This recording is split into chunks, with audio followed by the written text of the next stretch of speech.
कौन से देश ने अमेरिका और डोनाल्ड ट्रंप एडमिनिस्ट्रेशन के सामने ये मांग रखी है कि भारत को 5th जनरेशन का F-35 स्टेल्थ फाइटर जेट ना दिया जाए? चाइना ने भारतीय जनता पार्टी को कौन सा ऑफर दिया है जो 18-20 साल पहले कांग्रेस पार्टी ने एक्सेप्ट कर लिया था? अमेरिका ने वर्ल्ड ट्रेड ऑर्गेनाइजेशन में भारत की कौन सी सर्टिफिकेशन का विरोध करते हुए भारत के सामने नई कंडीशंस रखी हैं? और रशिया ने अब एक कौन सा कांड कर दिया है जिसके कारण रशियन इंटेलिजेंस एजेंसी का अमेरिका से लेकर भारत तक पूरी दुनिया में काफी गुणगान हो रहा है? कई सारी इंपॉर्टेंट अपडेट्स आ रही हैं जो आपको मेन स्ट्रीम के न्यूज चैनल्स के ऊपर भी देखने को नहीं मिलेंगी, इसलिए वीडियो को एंड तक देखिएगा। सबसे पहले बात करते हैं भारत और चाइना के बारे में, क्योंकि चाइना में जो एससीओ कंट्रीज की मीटिंग हुई है वहां पर चाइना की गवर्नमेंट ने विदेश मंत्री जयशंकर सर को एक बहुत ही बड़ा ऑफर दिया है जो इससे पहले चाइना ने बस कांग्रेस पार्टी को दिया था। रेफरेंस के लिए आपकी स्क्रीन के ऊपर आर्टिकल का स्क्रीनशॉट है। दरअसल भारत के विदेश मंत्री जयशंकर सर एससीओ कंट्रीज की मीटिंग के लिए चाइना गए थे, लेकिन वहां पर साइडलाइंस के ऊपर चाइना में उन्होंने कई सारी बायलैटरल मीटिंग्स भी की हैं। इन्हीं मीटिंग्स में से एक मीटिंग हुई कम्युनिस्ट पार्टी ऑफ चाइना की सेंट्रल कमेटी में minister of the international department Liu Jianchao के साथ, जो कम्युनिस्ट पार्टी को रिप्रेजेंट कर रहे थे। अभी जो मीटिंग हुई है इसमें लियो जियानचाओ यानी कि चाइना ने भारत की ruling party Bharatiya Janata party को एक बड़ा ऑफर दिया है। चाइना ने कहा है कि भारत के साथ बायलैटरल रिलेशंस को इंप्रूव करने के लिए फेवरेबल कंडीशंस बनाने के पर्पज से, यानी कि दोनों देशों के बीच अच्छे संबंधों के लिए अनुकूल माहौल बनाया जा सके, इसके लिए communist party of China Bharatiya Janata party के साथ टाइज और डायलॉग को बढ़ाने के लिए तैयार है। यानी कि जो चाइना की कम्युनिस्ट पार्टी है उसके मेंबर्स भारत आकर भारतीय जनता पार्टी के साथ मीटिंग करेंगे और भारतीय जनता पार्टी के मेंबर्स यहाँ से चाइना जाकर वहाँ पर कम्युनिस्ट पार्टी के साथ वहाँ पर मीटिंग्स करेंगे और आपस में एक दूसरे के साथ इंटरेक्शन को बढ़ाएंगे। ये चाइना का ऑफर है। चाइना ने आगे कहा कि भारत और चाइना दोनों ही बहुत ही बड़े पड़ोसी देश हैं और मेजर डेवलपिंग देश भी साथ में हैं।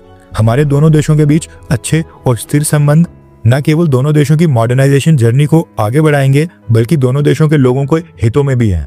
भारत और चाइना के अगर आपस में अच्छे संबंध बने रहेंगे तो दोनों देशों के लोगों को फायदा होगा और ग्लोबल साउथ की एक्सपेक्टेशंस के लिए भी ये काफी सही होगा। अब आपको याद होगा कांग्रेस गवर्नमेंट के समय कांग्रेस पार्टी और कम्युनिस्ट पार्टी ऑफ चाइना के बीच काफी सारे एक्सचेंज हुआ करते थे। उस समय साल 2008 में कांग्रेस पार्टी ने चाइना की कम्युनिस्ट पार्टी के साथ ऐसा ही एक मेमोरेंडम ऑफ अंडरस्टैंडिंग भी साइन किया था ताकि दोनों देशों की पार्टीज के बीच एक्सचेंजेस को प्रमोट किया जाए और कांग्रेस पार्टी और कम्युनिस्ट पार्टी के बीच मीटिंग्स हो।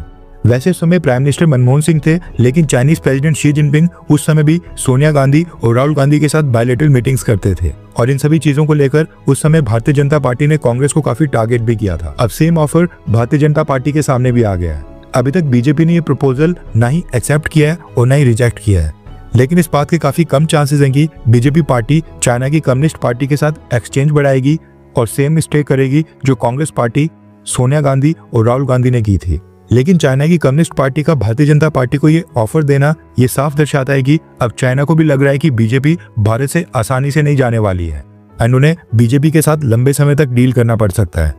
इसलिए भारतीय जनता पार्टी के साथ टाई स्थापित करने की कोशिश की जा रही है और कम्युनिस्ट पार्टी ऑफ चाइना ने सामने से ऑफर दिया है। नेक्स्ट अपडेट आ रही है 40 साल की रशियन महिला के बारे में जो कर्नाटका के गोकर्णा में जंगलों के बीच एक केव यानी कि गुफा में रह रही थी और कर्नाटका पुलिस ने पेट्रोलिंग के समय इनको पकड़ा था। इनका नाम नीना कुटीना है और इनके साथ इनकी 2 बेटियां भी यहाँ पर रह रही थी, एक 4 साल की है और एक 6 साल की। इनको रेस्क्यू करने के बाद अब इस रशियन महिला ने काउंसलिंग के बाद ये रिवील किया है कि उनकी एक बेटी का जन्म गोवा में वहां पर एक केव में हुआ था, यानी कि गोवा में वहां पर वो एक गुफा में रहती थी, वहां पर उनकी एक बेटी ने जन्म लिया है और वो बाय बर्थ इंडियन है। इसके साथ ही इन्होंने बताया कि उस बच्ची का पिता एक इजरायली बिजनेसमैन है। महिला की डिटेल्स शेयर करने के बाद फॉरेनर्स रीजनल रजिस्ट्रेशन ऑफिस ने उस इजरायली बिजनेसमैन को भी ट्रैक कर लिया है और ये इजरायली बिजनेसमैन भारत में प्रेजेंट था। रशियन महिला और उसकी बेटियों के पास तो भारत का खैर वैलिड वीजा नहीं है, लेकिन एक बेटी के पिता यानी कि इजरायली बिजनेसमैन के पास भारत का वैलिड वीजा है और वो बिजनेस वीजा के ऊपर भारत आया है। भारत अब नीना कुटीना को रशिया डिपोर्ट करने की कार्रवाई कर रहा है और माना जा रहा है कि इस पूरे प्रोसेस में 1 महीने का समय लग सकता है। नेक्स्ट अपडेट आ रही है भारत और अमेरिका के बारे में। हमने आपको पहले भी बताया कि आपस में ट्रेड नेगोशिएशंस के साथ साथ भारत और अमेरिका के बीच जो ट्रेड डिस्प्यूट्स हैं वो वर्ल्ड ट्रेड ऑर्गेनाइजेशन में भी चल चुके हैं और वहां पर उनकी सुनवाई हो रही है। इस समय WTO में भारत और अमेरिका के बीच जो हीटेड आर्गुमेंट्स और फेस ऑफ चल रहा है वो है अमेरिका के स्टील, एल्युमिनियम और ऑटोमोबाइल इंपोर्ट्स के ऊपर जो डोनाल्ड ट्रंप एडमिनिस्ट्रेशन ने टैरिफ्स लगाए हैं उसको लेकर, क्योंकि इन सब के ऊपर डोनाल्ड ट्रंप ने अचानक से अप टू 50% के टैरिफ्स अनाउंस कर दिए हैं। अब डोनाल्ड ट्रंप ने 2 तरह के टैरिफ्स अनाउंस किए हैं। एक तो कंट्री स्पेसिफिक है जो किसी भी देश से आने वाली सभी आइटम्स के ऊपर लगेंगे, लेकिन इसके साथ ही डोनाल्ड ट्रंप एडमिनिस्ट्रेशन ने सेक्टर स्पेसिफिक टैरिफ्स भी लगाए हैं और दोनों में से जो हाई होगा वही एप्लीकेबल होगा। फॉर एग्जाम्पल, डोनाल्ड ट्रंप ने किसी भी कंट्री के ऊपर अगर 30% के टैरिफ्स लगाए हैं, लेकिन वहां से जो भी एल्युमिनियम और स्टील इंपोर्ट्स होंगे उनके ऊपर सेक्टर स्पेसिफिक 50% के टैरिफ्स लगेंगे, क्योंकि यहाँ पर सेक्टर स्पेसिफिक टैरिफ्स हाई हैं। अब इन टैरिफ्स के कारण भारत के एक्सपोर्टर्स को $7.6 बिलियन का नुकसान हो रहा है और भारत की सरकार को भी ऑलमोस्ट $3.8 बिलियन की ड्यूटी का लॉस उठाना पड़ रहा है। इसलिए भारत सरकार ये केस लेकर वर्ल्ड ट्रेड ऑर्गेनाइजेशन में चली गई है। अब जो WTO में भारत और अमेरिका के बीच डायरेक्ट कन्फ्रंटेशन हो रही है, वहां पर अमेरिका ने अपने इन टैरिफ्स को लेकर यह तर्क दिया है कि जिस तरह से अमेरिका ने टैरिफ्स अनाउंस करके अपनी डोमेस्टिक इंडस्ट्री को सेफगार्ड करने की कोशिश की है, भारत ने भी ऐसे तरीके निकाल रखे हैं जिनसे भारत अमेरिका के प्रोडक्ट्स को भारत की मार्केट में आने नहीं देता है। अगर भारत उनके ऊपर से रिस्ट्रिक्शंस को कम करता है, यानी कि अगर भारत उनके ऊपर झुक जाता है, तो हम भी मान जाएंगे। अब रेफरेंस के लिए आपकी स्क्रीन के ऊपर आर्टिकल का स्क्रीनशॉट है। अमेरिका ने वर्ल्ड ट्रेड ऑर्गेनाइजेशन के अपने जवाब में कहा है कि भारत ने अमेरिका के डेयरी और मिल्क प्रोडक्ट्स के ऊपर अननेसेसरी ट्रेड बैरियर्स लगाकर रखे हुए हैं। भारत ने दूध और दूध से बने प्रोडक्ट्स के इंपोर्ट के लिए एक कॉम्प्रिहेंसिव, डिटेल्ड और फुल कवरेज वाला वेटनरी हेल्थ सर्टिफिकेट मैंडेटरी यानी कि अनिवार्य करके रखा हुआ है, जो ये वेरीफाई करेगी उनमें कोई भी ड्रग्स, एंटीबायोटिक्स, पेस्टिसाइड्स या फिर हैवी मेटल रेसिड्यूज नहीं है। अमेरिका ने कहा कि इनकी टर्म्स और कंडीशन इतनी सख्त और हाई रखी गई हैं कि जिसके कारण अमेरिका के डेयरी और मिल्क प्रोडक्ट्स इन कंडीशन को मीट ही नहीं कर पाते हैं और वो भारत की मार्केट में आ ही नहीं पाते हैं।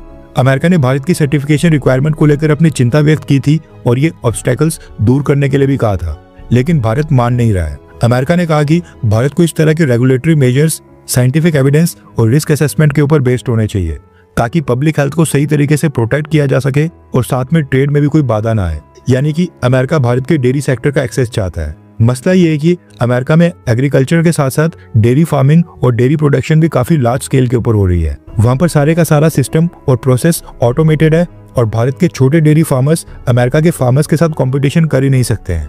इसलिए भारत ने डेयरी इंपोर्ट्स के लिए काफी स्ट्रिक्ट कंडीशंस रखी हैं।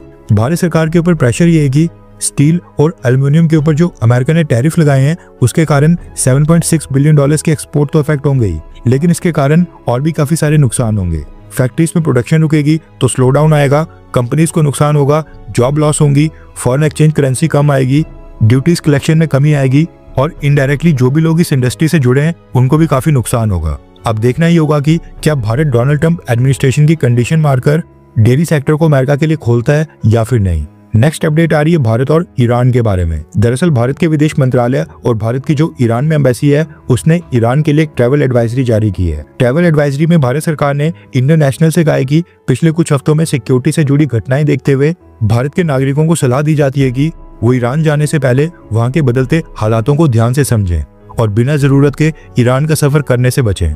इंडियंस को यह भी सलाह दी जाती है कि वो रीजनल डेवलपमेंट्स के ऊपर नजर बनाए रखें और भारत सरकार द्वारा जारी होने वाली सभी एडवाइजरीज को फॉलो करें। जो भारतीय नागरिक इस वक्त ईरान में मौजूद हैं और वापस आना चाहते हैं वो भी इस समय अवेलेबल कमर्शियल फ्लाइट्स और फेरी ऑप्शंस का इस्तेमाल करके ईरान से वापस आ सकते हैं। यानी कि ईरान में दोबारा कुछ बड़े होने की संभावना लग रही है, इसलिए भारत ने अपने नागरिकों को ईरान जाने से रोका है और जो ईरान में है उनको वापस आने के लिए कहा है। नेक्स्ट अपडेट आ रही है भारत, पाकिस्तान एंड अमेरिका को लेकर। न्यूज निकल कर आ रही है कि रिसेंटली पाकिस्तान एयरफोर्स के चीफ ज़ाहिर अहमद बाबर जब अमेरिका की विजिट के ऊपर गए थे, वहां पर उन्होंने पाकिस्तान की तरफ से अमेरिका के सामने मांग रखी है कि अमेरिका भारत को F-35 स्टेल्थ फाइटर जेट्स ना दे।